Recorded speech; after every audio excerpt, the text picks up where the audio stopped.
When we imagine the fall of Rome, most of us picture the same scenes: barbarians at the gates, armies collapsing, emperors killed by palace intrigues.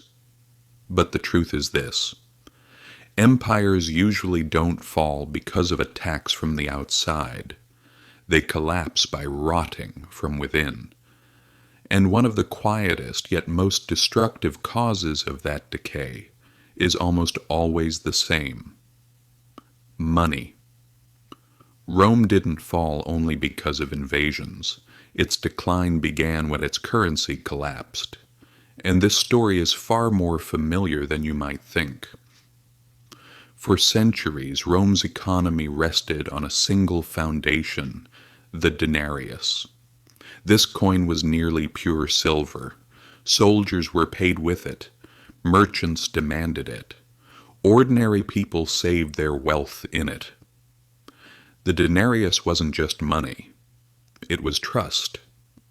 As long as people believed in Rome, they believed in its currency. But keeping a massive empire alive isn't easy. There are armies, wars, roads, bridges, cities to maintain. Over time, Rome's expenses began to exceed its income. Taxes were no longer enough, and the emperors didn't want to make the hard decision. Instead of taxing the people more, they chose another option, a more subtle one. Let's reduce the silver content of the coin just a little. Who will notice?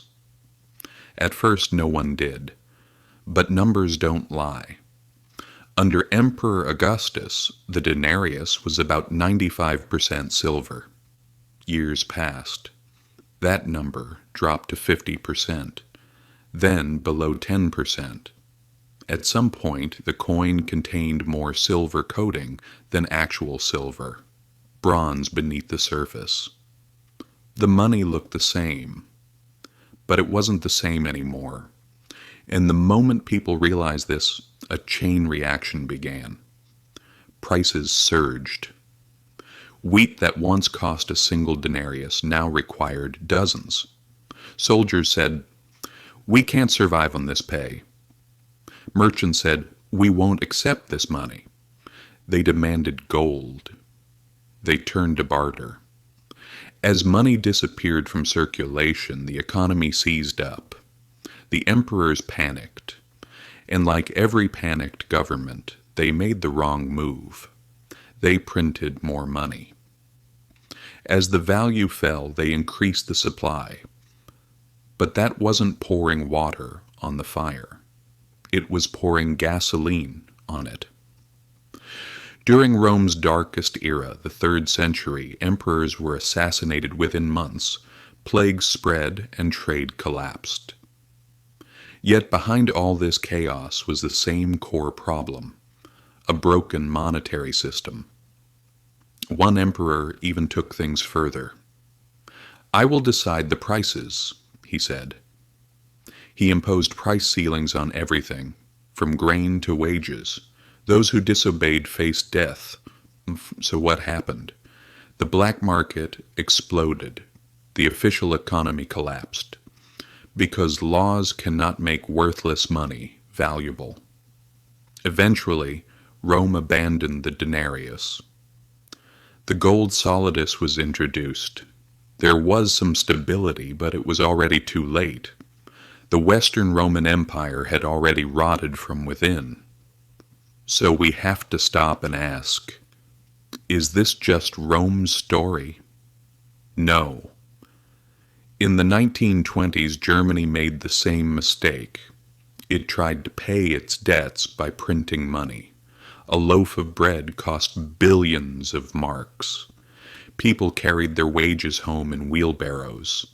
In the 2000s, Zimbabwe followed the same path. Money was printed. Inflation spiraled out of control. Eventually, people threw their own currency into the streets.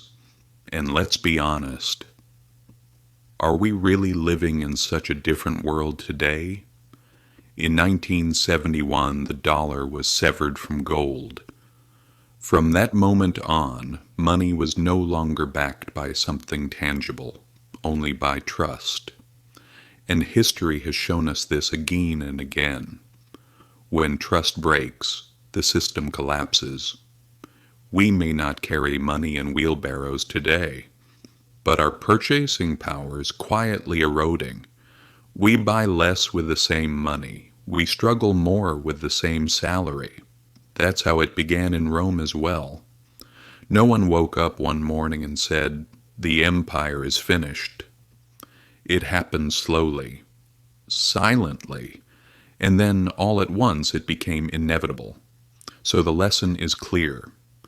Inflation is not an accident. It is a choice, and the cost of that choice is always paid by ordinary people, those who live on wages, those trying to save, retirees. Rome realized this too late. Will we realize it in time?